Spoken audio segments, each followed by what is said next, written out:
Come on, voice. You got it. Welcome to the Hackaday podcast. I'm Elliot Williams. And I'm Dan Maloney.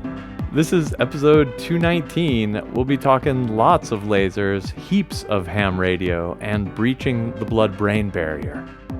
Boy, this week we got all sorts of crazy stories in the news. This is like what happens in August when all the serious journalists go on vacation and the crazy stories come out. I don't know why it's happening to us here in May, but here we go. Start off with a free TV with a catch, new normal or inevitable hardware bonanza. This is the most dystopian story ever. You can get a free TV. It's a nice 55-inch 4K TV with a second long horizontal screen underneath that just displays advertisements. And it seems to display advertisements whenever it wants. And it has a microphone and a camera. And I think the big TV also will maybe turn on and show you ads for whatever. Jenny wrote this up because this is A, just, I love Big Brother, but B, it's a free TV. And if you could figure out how to hack it, maybe you could get a cool TV out of it. I got a feeling there's some sort of catch there. Like they're going to find out if you hack it away from its intention of giving you ads and all that stuff. Like if you root it or whatever, it's just going to shut down, or they're going to send you a bill, or something's going to happen. You do have to wonder. And, with cameras and microphones and crap, maybe they actually could enforce some of it. Oh, God, I hope not. Looking at it, it reads both as a widescreen TV and as a 4:3, because like the whole outline of it with the soundbar in the middle and the small screen down below, the aspect ratio of the whole thing altogether sort of looks like a 4:3. So It's kind of retro in a way, but it's also super dystopian. And no thanks. I'm not buying that. Or I'm not taking that. Futuristic, but the wrong future. I actually really like the idea as a design. Like, you could totally have fun with that second screen. Yeah, maybe as a monitor for your, a gigantic monitor for your computer setup. I think we got to get one, and then as soon as the service discontinues itself, because inevitably, this business model can't survive, right? So they're going to have to go bankrupt. And we always complain when like IoT and the cloud services go bankrupt and they leave the devices crippled. But here, I think I kind of hope for it. Did we learn nothing from QCat? Next up, mark your calendars. NASA is holding a public meeting on UFOs. Tom Nardi wrote this one up. And the thing I learned here is that they're not actually called UFOs. They're unidentified anomalous phenomena now. They're UAP. And they're just unidentified. Yeah, it's kind of redundant, isn't it? Unidentified and anomalous. Oh, yeah. Wait a minute. A little bit. I think the A used to stand for aerial, but then they started cataloging things that happened underwater and things that weren't aerial at all. So they looked at the A and they said, what can we do with this one? Anomalous. Okay, fine. It all kind of smacks of bread and circuses to me. This looks like the left hand doing something that they don't want anybody watching the right hand doing. So watch out, guys. Yeah, right? I think they probably are tired of the public giving them so many reports of crazy crap. And they're just like, we're going to make a department and a process for crazy crap. And then we know what to do with it. Shove it all that way and see. Although, who knows? It could all be true. The truth is out there. I want to believe. And last up, some actual spaceships. ESA Juice's Rhyme antenna breaks free after some jiggling and percussive action. I was on the podcast a couple weeks back talking with Tom Nardi about this, about what they were going to do to unfold the big solar panel and antenna on the Juice Jupiter moon orbiting X-ray satellite explorer thingus. What are they called? Explorer. It is Explorer. Icy Moons Explorer. Yeah, Icy Moons. The Jupiter Icy Moons Explorer Juice. There you go. Yeah, antenna got stuck. Something in the way. The question is, what do you do? And the answer is you try to shake the thing all around and hope to wiggle it out. And we were laughing about that being absurd to do at a million miles away from the Earth already. But they did. Percussive maintenance for the win, huh? Well, you can't send somebody out there with a ball-peen hammer, so you got to do something. And what is it with Jupiter probes and antennas, right? Didn't Galileo have this, couldn't unfurl its antenna, and now this one. So Oh, I don't know. Yeah, let's be careful going to Jupiter here. Watch your antennas. Yeah, they had some camera pointed at it. I wonder when we're going to get to see the footage of this, because this is going to be pretty cool. Yeah, I did see that there's an engineering camera on board, which is, that's awesome. We got to see that. Well, of course that makes sense, right? Because, for just this situation, for the, oh my God, something's wrong. What is it? Well, what do you see? Oh, nothing. Oh, wait, we have a camera. Yeah. So it should be reminding us all to, when we make stupid little rovers, to have one camera that points at the thing itself so you can figure out what's wrong with it. All right, should we do a What's That Sound? Let us listen to the sound. This is a journey into sound. What's that sound? What's that sound? Good luck, Dan.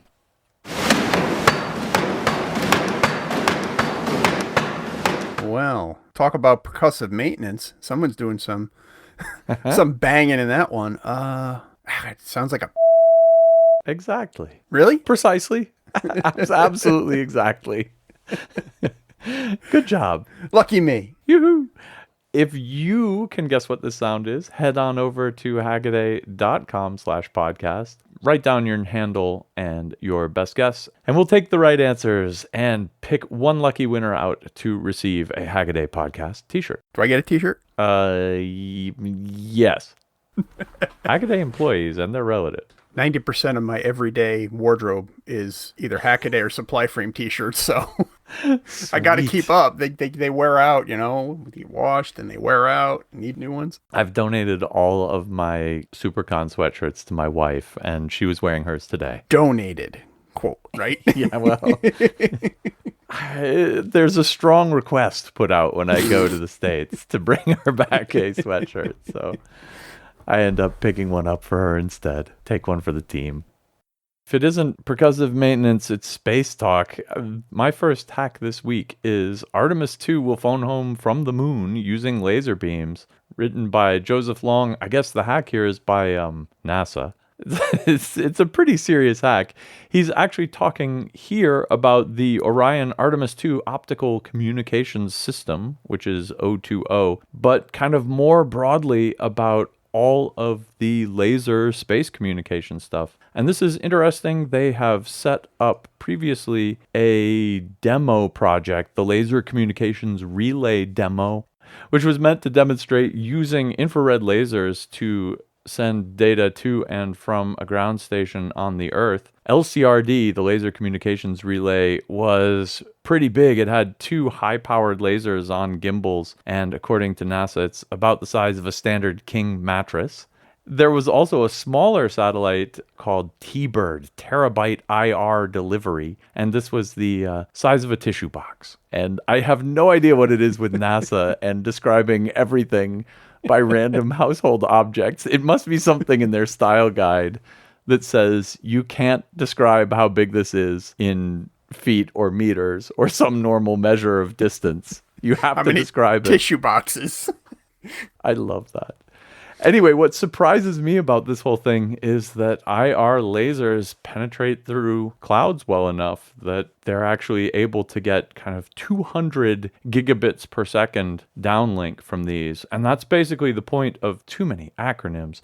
That's the point of the Artemis optical communication system here, is that it's going to be, instead of using radio all the way from the moon to the Earth, they're going to park the satellite geosynchronous, shoot it down to the Earth from there with fairly high-powered lasers to get through the atmosphere, and then point the other side out at whatever's heading around the moon. And this is giving it a super high bandwidth communication link, much more than you could get out of radio, because if you think about it, light is basically the same thing as radio waves, just like terahertz instead of megahertz or gigahertz. So you've just got a lot more room to modulate with. So you've got a lot more bandwidth, so you can send more data. And the point is that this will give us, hopefully, 4K video, actually, from the moon. That's a big step up from the Apollo days, isn't it? the slow scan TV that's sitting on the side of the lunar module that they had to flip down. And that, I mean, the whole setup for actually getting TV from the moon to Earth in 1969 was absolutely incredible. Heroic degree of RF engineering and electrical engineering there. That worked at all. Yeah, Curious Mark and his merry band of Apollo geeks, they did a great summary of how that all worked, and absolutely fascinating. But, you know, the ability now to get a 4K high-def video back from the moon in, well, almost real time, because it's a 1 second delay, but that's going to be something special. And just in general, I kind of like this trend of sending these demonstrator projects up with other missions, like they did the Ingenuity on Perseverance, and Perseverance itself came from a demonstration project, the Sojourner, right? Little tiny landers, that was basically a demonstration project to show that they could actually do a rover on the moon. Okay, so, or on Mars. And you know, they do these technology progressions, and they lead to these great places where we are now. And I think it's a great trend to kind of, you know, put these little test rigs on, although this one doesn't sound little if it's the size of a king size mattress. Yeah. They probably had to devote considerable resources to getting it up there, but it's exciting to see these kind of pushing the envelope projects. Yeah, I think so too. And I have a super weakness for transmitting data over light. And part of it is because it really is just radio. And there was a great talk by Mike Osmond and Dominic Spill back at SuperCon in 2017. And their talk was called IR Pirates, or You're Pirates. And they both came to the talk dressed up in full pirate uniforms. But the point of the talk was that they had made this hardware device that takes infrared signals and pumps it into the whole GNU radio back end. So it treats it as if it were radio signals on the software side. Because it's the same darn thing, it's just modulated light, where light is the carrier instead of radio waves. And in fact, a lot of this stuff, they have kind of an on-off light pulse subcarrier, I guess. It's a lower frequency carrier that then they do the modulation on. So they're not actually changing the color of the light as it goes on, but they have a carrier signal that's transmitted in the light that then they can demodulate and deal with in the GNU radio toolchain. So that was a really cool talk. And I just watched this video of me interviewing the two of them that I'll throw in the links. And the two of them are dressed up as pirates. And I managed to do this whole interview with them talking about radio and infrared and finding secrets and demodulation and all of this. And I don't even mention the fact that they are dressed up in pirate uniforms. Well, you're just being polite, you know. I'll take a slightly contrary position on how cool this is, because it kind of precludes sniffing in. It would be very easy not very easy. It would be technically difficult, but technically feasible to sniff in on radio communications pretty much anywhere on Earth that's facing the moon. You know, you could probably get something back if they were doing this over radio. If they're doing it with light, you're going to have to be pretty close to where that, you know, especially with a laser, you're going to have to be pretty close to where that's aimed to be able to get any decodable information off of it. So it's going to preclude incidental reception by hams or experimenters who just want to see what's going on. And that's sort of disappointing. But then again, it's also technically challenging, because you could probably make it happen if you're in the right place and you have the right equipment and the right knowledge. So we'll see. Oh, you're totally right, though. Yeah, I mean, that's both the benefit of doing it with laser and the curse, right? I mean, the benefit is if you don't want people overhearing it, then, well, there you go. And you won't be entirely surprised to hear that some of these research projects are funded by Space Force. Right. So they have reasons that they might want to communicate in private. But at the same time, focusing the beam super tight helps with the power requirements too. And so it is this kind of, you know, as long as you can point the lasers accurately enough that, you know, you can use a tight beam, it helps with the power budget on the spaceships. And so that makes sense too. So I definitely see what you're saying, though. Like, we won't be able to listen in on this. Boo. I do love the fact that the antenna, at least on the receiving side, is essentially a telescope. You know, Right. go get yourself a telescope and you're probably halfway there. Yeah, there's tons of history of hacker light modulation data stuff too, and I'll throw some links in there. My favorite of old, I guess, is the Ranja project, where they were doing 10 megabits way back in 2001 using just kind of modulated LEDs and hand-built circuit board and the whole deal. Really lovely old project. Fast forward to the as of yet still unfulfilled promise of Li-Fi sending data in your home by using your light fixtures, which I think would be so crazy. Anyway, there's just tons of groovy and I think hacker accessible foolery you can do with sending data over modulated light. Don't even get into fiber optics. Tons of cool stuff to do here, and nice to see that NASA is pulling it off with lasers. Okay, back here on Earth, my first pick is home heating with Bitcoin miners is now a real thing. This is by Tom Nardi. It's one of those things where you say, why didn't I think of that? And then I say, oh, wait, I did. This is sort of a project that I had intended to undertake when I realized that, first of all, I live someplace where electricity is pretty cheap. I also have some solar, so it doesn't cost anything. And I also have a garage that, in the winter at least, I like to have heated. So I thought, well, okay, why don't I just build a Bitcoin mining rig, put it in the garage. The extra heat will warm up the garage. That's a bonus. Plus, I'm making a couple of bucks here and there, maybe. And that's basically what the concept here is with this by HeatBit. This is a commercial product you can buy today and plug it in. It's a space heater that's partially powered by Bitcoin mining. It's about 300 watts of the output of this is strictly from the mining rig itself. The rest of it is actually done by a conventional, resistive heating element.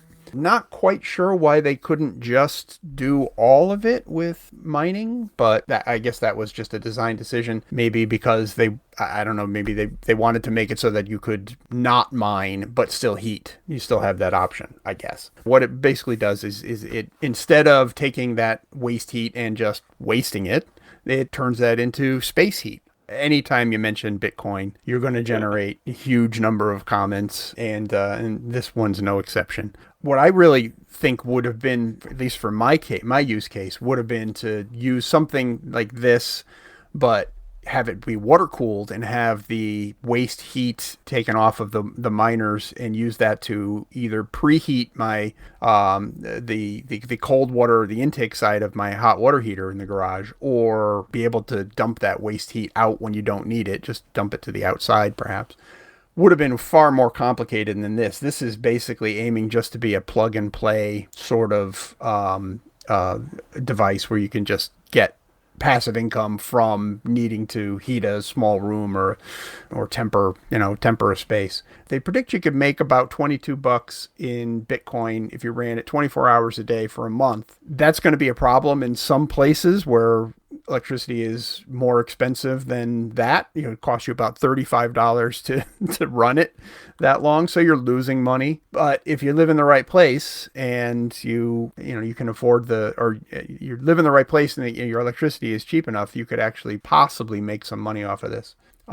Good idea. Interesting concept. I think it's probably still has a ways to go before it's anything approaching feasible for people. It's kind of gimmicky now, but I like the idea. And like I said, I've already been thinking along those lines, and having something that you could just plug in and do mining and heating is probably a whole lot easier than what I have in mind.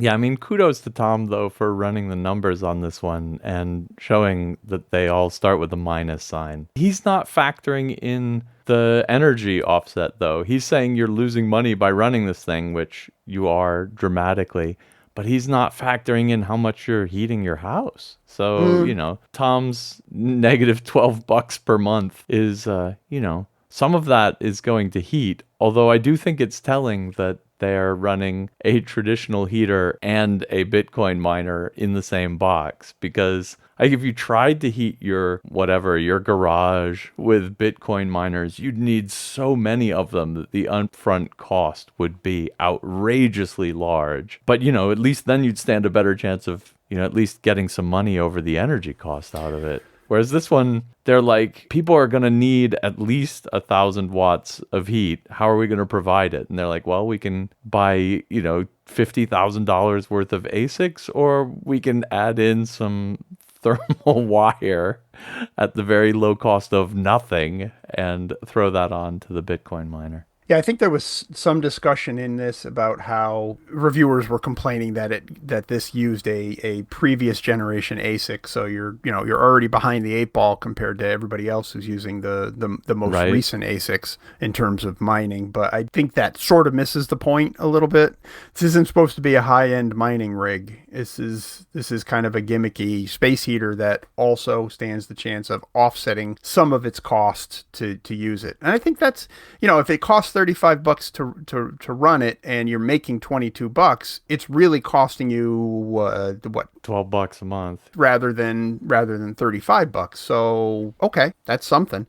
And you're right, the fact that this would hopefully take away some of the heating load of whatever else you're doing to heat your house, so electric or gas or oil or whatever, it has to be taken into account too, to some degree. Gimmicky, but interesting idea, and I think it could be developed further. Maybe it will, maybe it won't. We'll see. My next hack comes from Stephen Hazel. DIY programmable guitar pedal rocks the studio stage. And I picked this one because this is a project we've seen over and over throughout the years, and the idea is to hook up audio in, microcontroller in the middle, audio out, and then do everything else in DSP. Throw it on a nice printed circuit board with a big old switch you can stomp on, and boom, you've got your own kind of infinitely capable or program it yourself guitar pedal.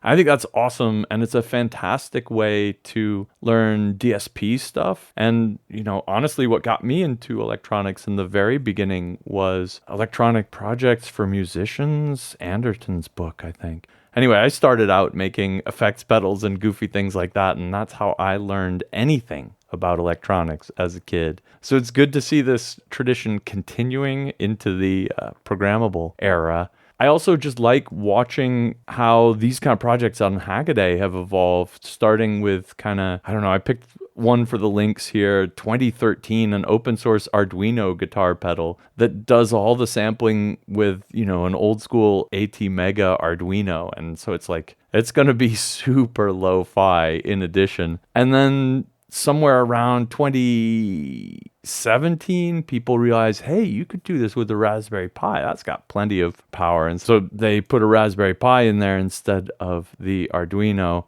Fast forward to today, where you've got fast enough microcontrollers that you can do some pretty serious DSP and cheap enough I2S codecs. So something that'll do the digital analog conversion and analog digital conversion for you easy enough that this project then becomes really just a wire a couple modules together project.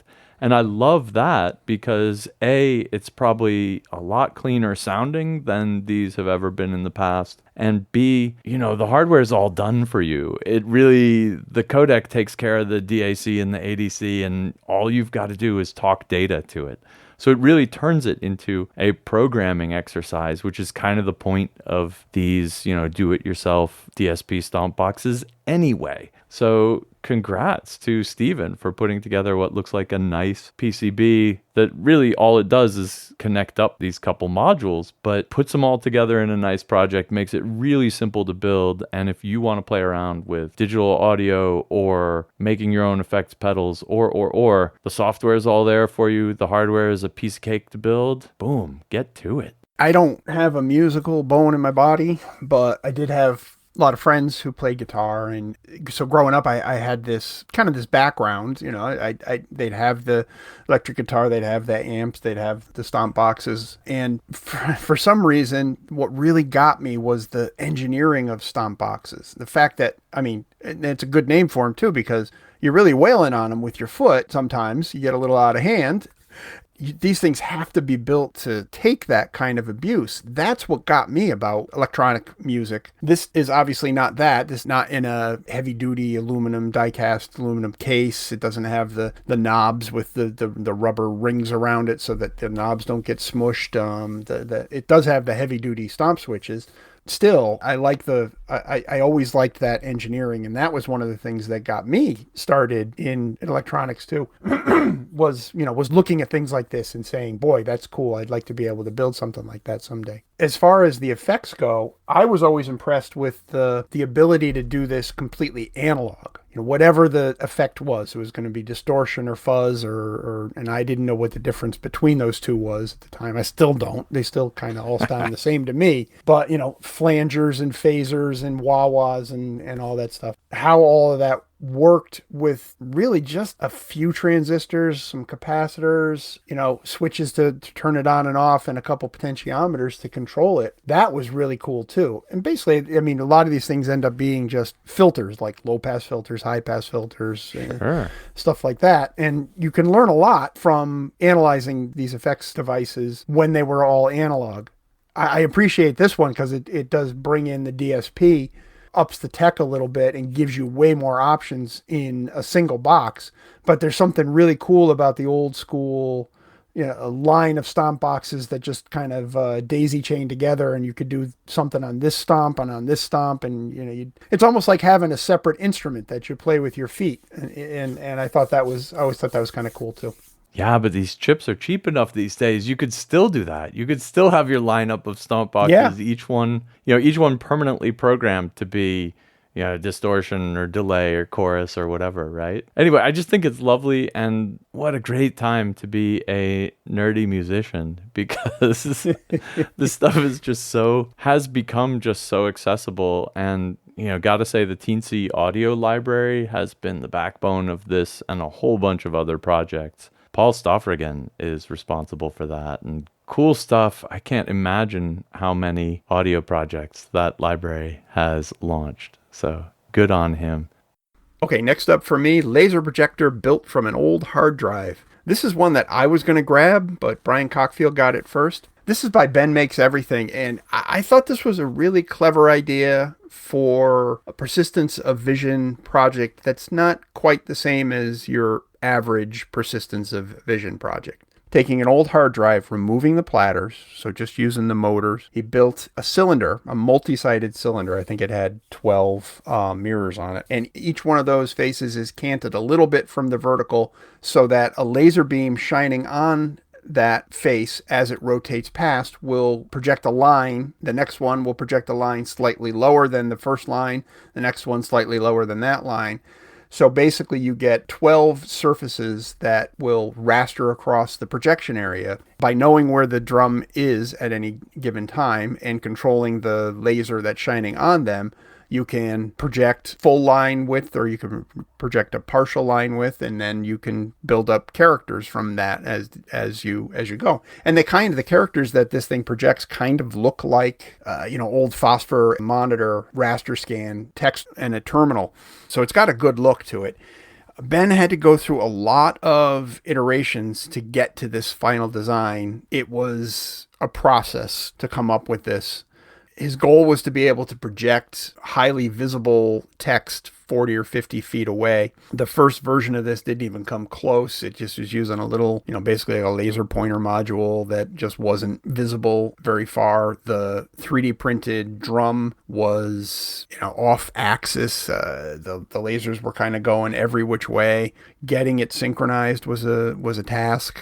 But he stuck with it and got all of these things ironed out to the point where he projects these characters at walls in full daylight, and you can see them quite a bit of ways. If nothing else, but because of the persistence.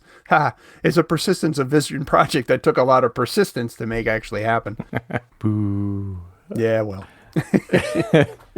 We've actually seen this done before, man, a million years ago. And I have wanted to replicate that forever. I even have an old hexagonal, I think hexagonal, maybe octagonal mirror it's actually from a barcode reader, from a laser barcode reader from the mid-90s in my closet, just waiting for me to take on this project. Because the cool thing here is that all you really need is a spinning drum with a bunch of mirrors at funny angles. And I was always wanting to try to do that with mine. One of the things he points out was the inconsistencies of 3D printing being responsible for a lot of the early fails in getting this drum up and running. Right. Things going at different angles and not being able to predict where things are. So he had to come up with this complicated adjustment method, mirror mounts that require putting a hex drive in there and slightly tweaking a screw. You obviously can't do that while it's spinning. So, right. I mean, it was a real process trying to get this thing dialed in. This almost seems to me like this drum seems to be something that needs to be CNC machined rather than printed, just to take that variability out. I mean, obviously not everybody has that capability. Even if you send away for something like this, it would probably be a pretty expensive part. But if you were really serious about making this into a super high quality display, you'd probably need to, suck it up and do this as a precision machined part rather than 3D printed. I found the old one that I was looking for. It's from 2012, 18 by 6 pixel laser projector, using the same thing except a lot more hot glue and a lot less sophistication. You should absolutely have a look at it. It also doesn't look quite as good, so, it pays off. Looks like it's sitting on top of an old washing machine motor or something. Yeah, and of course the comments are fun. It devolved into a discussion on the relative merits of spinning Rust drives versus SSD. But hey, that's what makes Hackaday great. That's the kind of stuff we talk about. You can't make a laser display out of an SSD. Slam dunk. Boring SSDs compared to spinning Rust. Doesn't have rare earth magnets in it. What can you make out of a broken SSD? Exactly, yeah. Why throw it do you away. want one? It's just e-waste. No good bearings. Well, speaking of what's the point, next hack, a bicycle powered by a different kind of eddy. Certainly not Eddie Merckx. This is a video by Tom Stanton where he tries to make a bike transmission by moving magnets around a big copper plate. And if you've ever played with that kind of Lorentz law eddy current thing, it's really fun. And I do have to say, there's nothing like dropping a strong, powerful magnet down an aluminum or copper tube and watching how slowly it falls, because it's just crazy. And what's going on, of course, is that the moving magnet makes a current in the metal around it. The current swirling around makes its own magnetic field, and they kind of hold each other together. And that's what Tom is going for here on this rotor. He's got a 3D printed bike sprocket, can't believe that, attached to a CNC cut big aluminum disc that has all around the edge a bunch of neodymium magnets. Attached to the bike wheel then is just a copper disc, and he's trying to use the effect of the driven spinny magnet disc to push the copper disc. Would this work efficiently? And everybody in the comments is like, no, of course it wouldn't. And if you think that Tom Stanton didn't know, of course it wouldn't, you're totally fooling yourself. Of course this isn't going to work, but how cool is it going to be? And I think that was the main project here. In principle, this should give you kind of an interesting gearing, no gearing mechanism, because as you spin the magnets faster and faster across the copper part, they exert more and more force on it. So it kind of automatically couples better as it goes faster, as you get up to speed. And so it kind of makes a self-limiting bicycle thing. And he's hoping to get the cadence just right so that he can actually pedal with this thing. So it's not very efficient. And he does measure this. Where does the heat go? Into the copper, of course, because those eddy currents, The copper doesn't have zero resistance, so there's all this current like whirling around in these little small circles inside this thin copper plate. And he takes a picture of it with an IR camera, and it's pretty obvious where the heat goes when he does. But this is just such a wacky idea, and of course it's not expected to work. It's kind of amazing that he gets it to half work, and I think that's like 9/10 of the point, is just to make something crazy and be surprised how much you can make something work that really shouldn't work at all. Yeah, I mean, I always appreciate adding copper to anything. It's always a good look for a project, right? Yeah, right? Beautiful metal, but yeah, you know, I think that was the point that a lot of people in the comments missed or were purposely missing. In some cases, this really was just a kind of a derping around sort of project. Let's see what happens. If you take offense at that, then perhaps you're reading the wrong blog, because that kind of stuff is what we like to see. Watching this video made me really want to not build one of these because it's crazy, but at least go over to Tom Stanton's house and ride it, because I want to see how it feels, because I know it's got to be really, really the weirdest biking experience ever. Because you start off with no resistance at all, and then only as you start building up speed, you start to get a little traction on it. Like, very, very weird physics going on there. Yeah, to be mechanically disconnected. I mean, with a derailleur and multiple gears, I mean, you have the experience of, really spinning your feet and not going anywhere particularly fast, but you're still connected to the road directly. 100% efficient. Like every bit of force you put into that goes straight into the tire. That's lousy. Who wants that? And with this, you're spinning and spinning and spinning, and you're maybe going forward, but maybe not, or maybe just heating up the spokes or the frame or the atmosphere or whatever. So it's got to be a very strange sensation to ride this thing. My last pick is the peak of vacuum tube radio design. Ham radio gets a well-deserved rap as a old white guy's hobby, where guys just sit around and play with their radios, and they sit in their Radio Shack and they talk to other people about radios, and that's like basically it. And that's very accurate characterization of 90% of ham radio. But there are other aspects of ham radio that get less notoriety, less airtime, as it were. And one of them is the Parks on the Air and Summits on the Air efforts, which are basically mobile operation either at a park, could be a national park, a state park, a local park, whatever, or Summits on the Air, which is taking your radio to a mountaintop someplace and operating from there. So doing that is normally, especially with Summits on the Air, which means you have to climb a mountain, to some degree or another. So it's kind of the opposite of just sitting on your shack and reaching out, making contacts around the world. This means you've got to go someplace first and do it. And so it adds this physical activity aspect to ham radio that is sorely lacking in a lot of cases.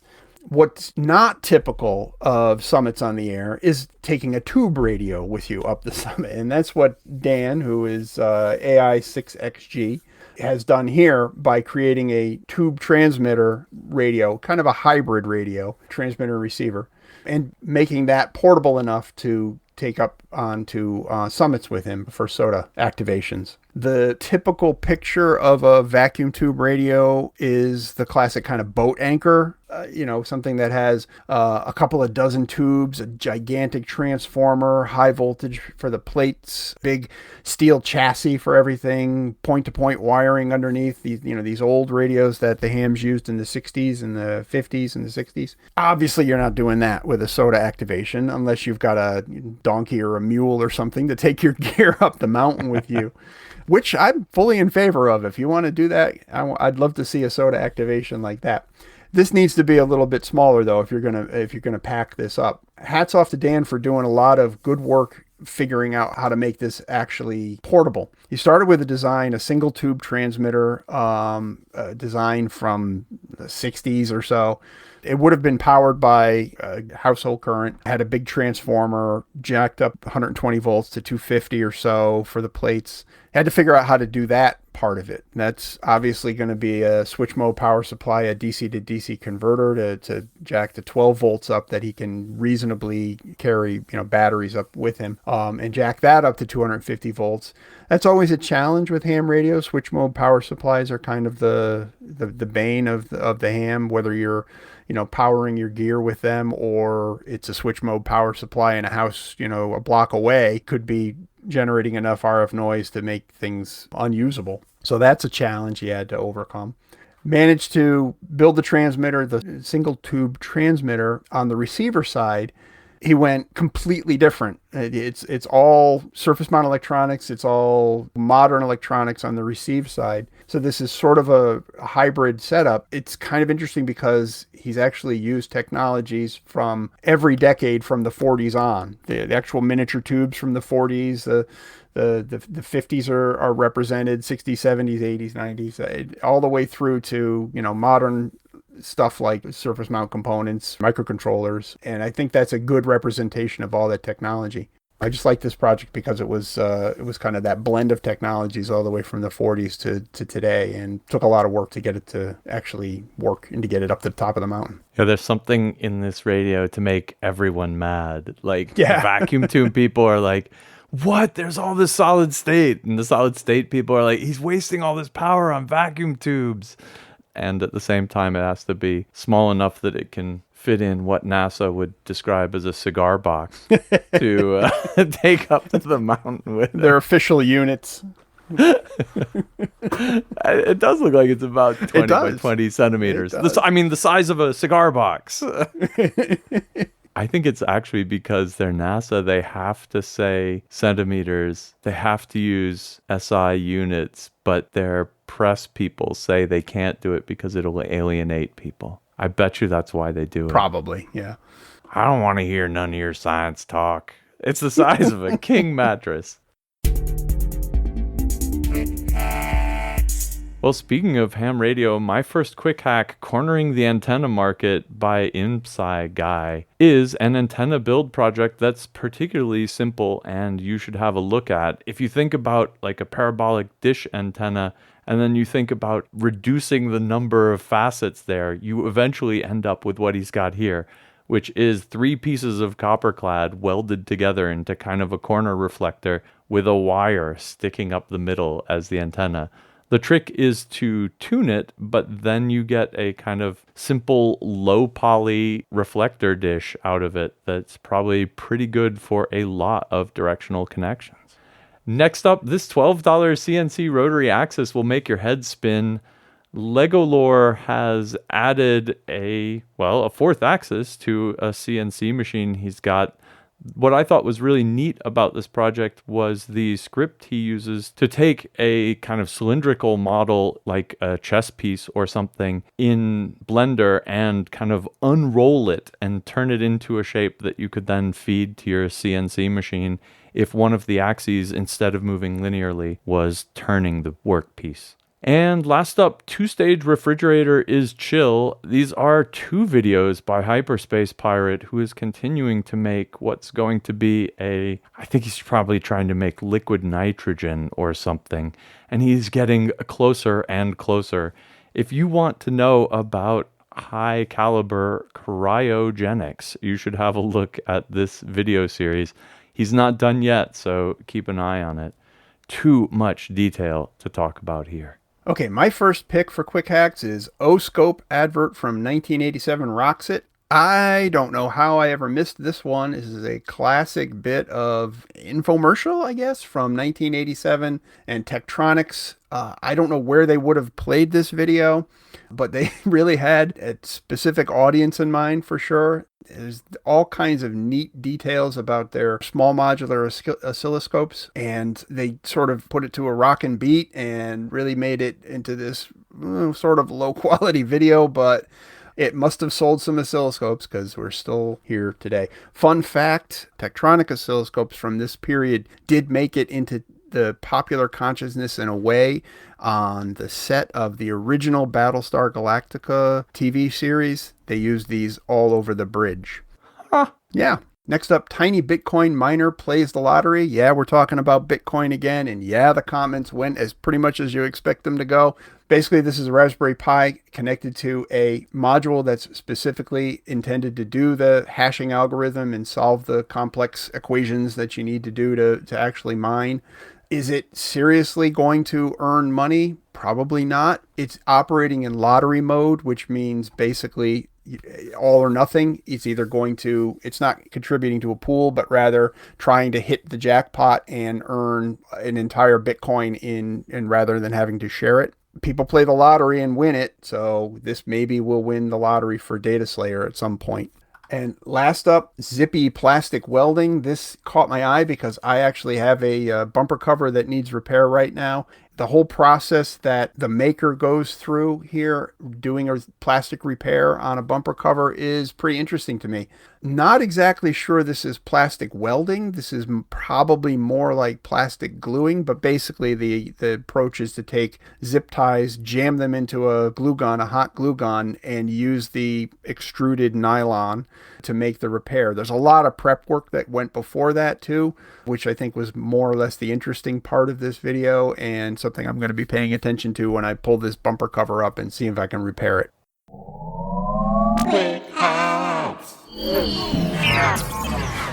All right, it's time for our Can't Miss articles. These are long-form pieces written by our fantastic Hackaday writing staff. This week, I picked Jenny List's What is a Schumann Resonance and Why Am I Being Offered a 7.83 Hertz Oscillator? I like this one because Jenny likes to take these bunk pseudoscience things to task and actually look at them. But this time, she came out with the real physics and the real science that comes out the other end of it as well. And so I love that. If you haven't been subjected to the Schumann resonance, I guess the super precision version is 7.83 hertz. But honestly, it kind of moves around all the time, which is, I guess that's the first sign that these crazy people are crazy, is because they've got way too many significant digits. Only a crazy person would use that many significant digits.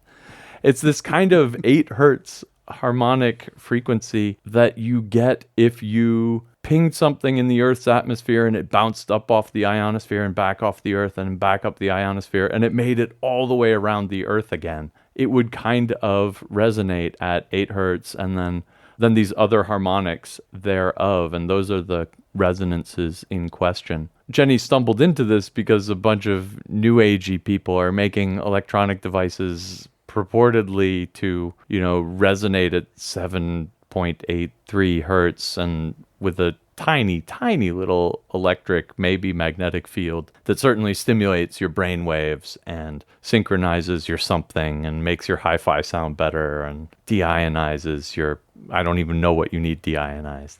But anyway, suffice it to say, it doesn't do any of this.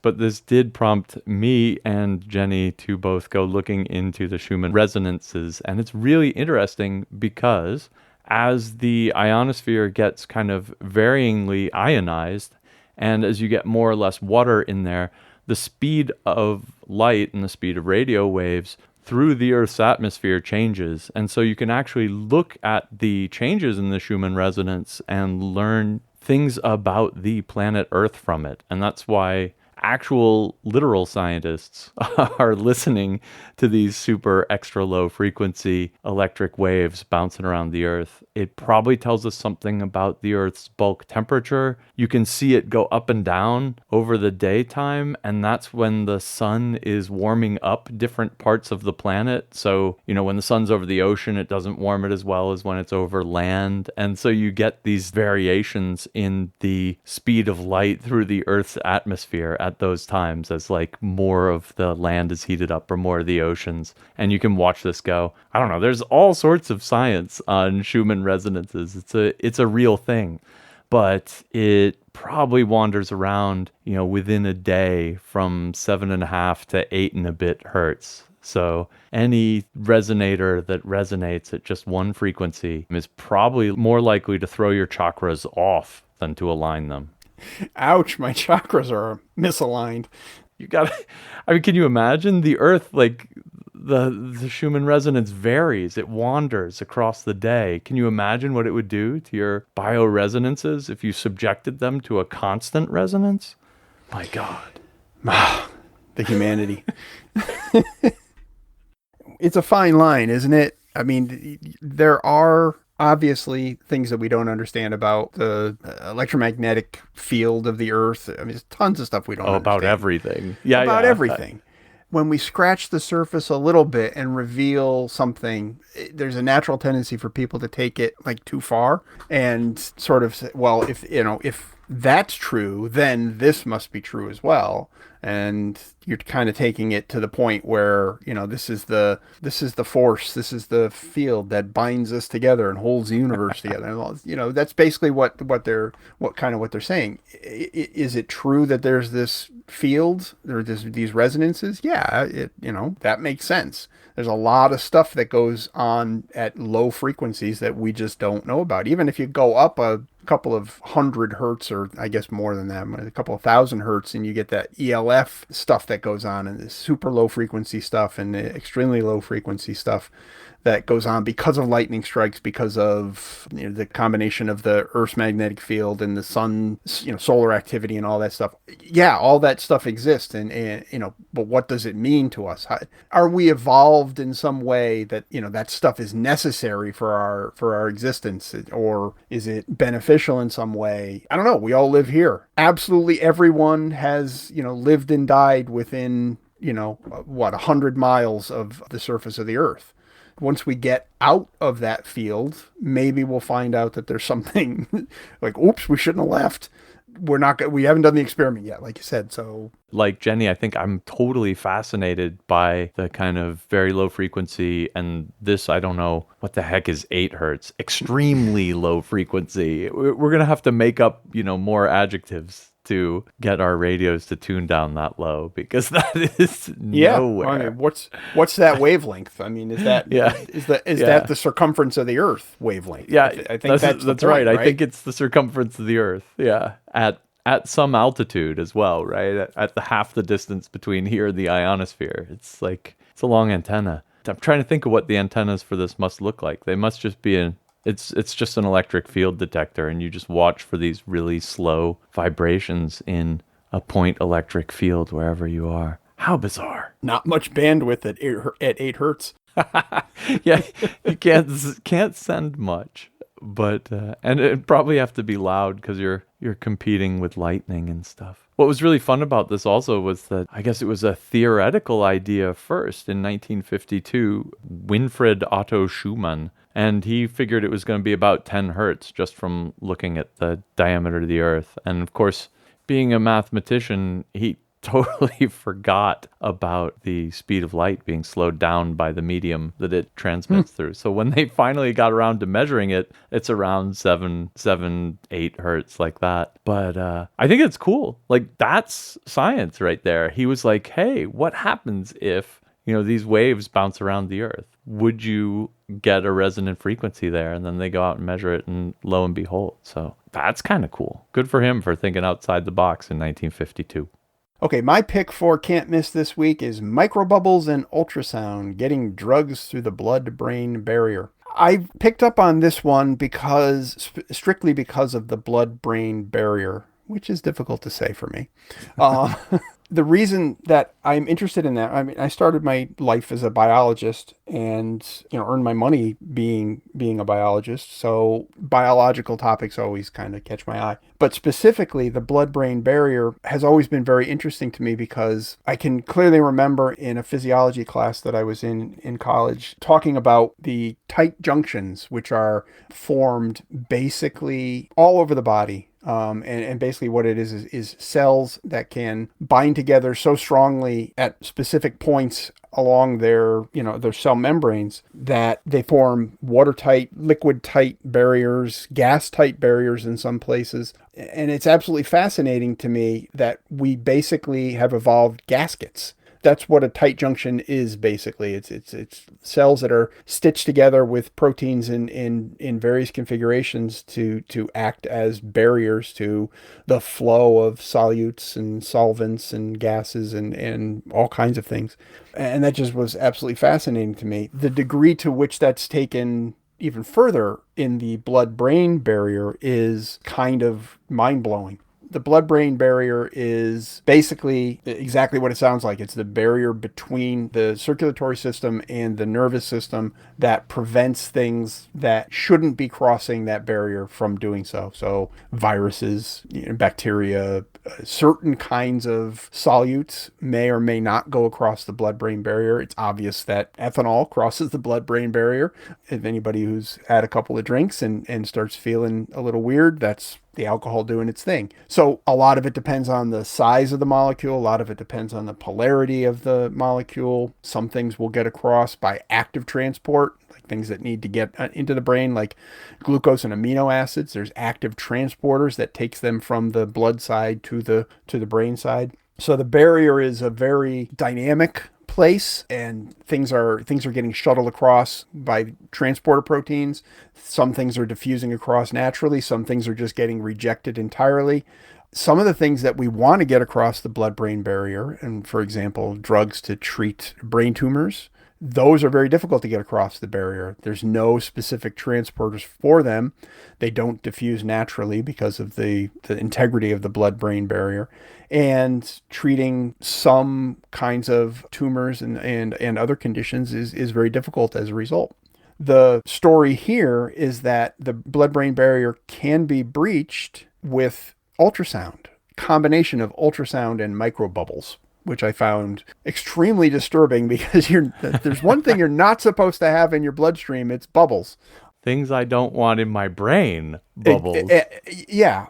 So the technique here is to use an implantable ultrasound transducer. It can go inside the skull and then to infuse microbubbles into the circulatory system. And by using a proper combination of locating where those bubbles are and the ultrasound transducers and what the ultrasound energy that they're sort of blasting the area with, the bubbles will cavitate, disrupt the blood-brain barrier temporarily, and allow drugs across it. What they're specifically trying to get across are drugs like paclitaxel, which is Taxol, carboplatin, which is a chemotherapeutic agent.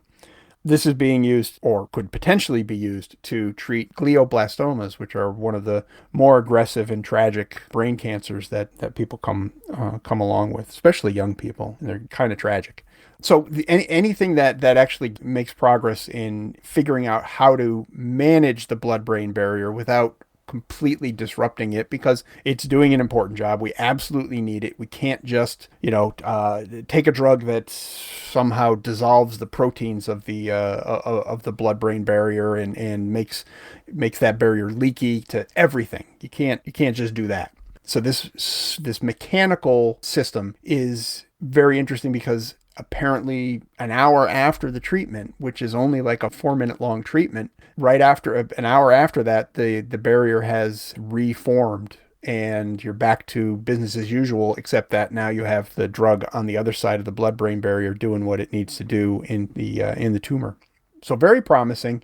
They're also looking at possibly using this for neurodegenerative diseases like Alzheimer's and Parkinson's, being able to get drugs across the blood-brain barrier. And it's got a lot of potential. It's very promising as far as I can see from these articles.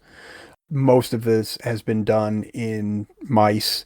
I believe they're doing first human clinical trials now to see how this is going to work with glioblastoma. Fascinating technique. The mere fact that you can inject microbubbles into someone and there's not an embolism problem with that is fascinating all by itself. Hats off to Lewin for taking on a difficult topic and showing us what's going on in this world that most of us will never have to dive into. But I'm glad somebody does think about these things, because this is kind of a terrible disease and you don't want to tell people they don't have any hope.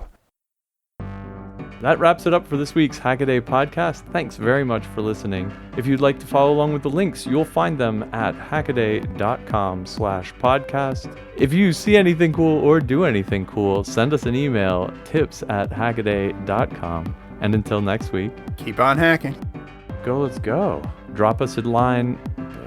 Can't say line, can't say tips. That wraps it up for today's but I have nothing to say. Where's the thing? Is this Ben? Oh man, I'm doing a shit job of this already. Is that all we wanted to say about that? That is. I think you said blood-brain barrier 17 times there. BBB.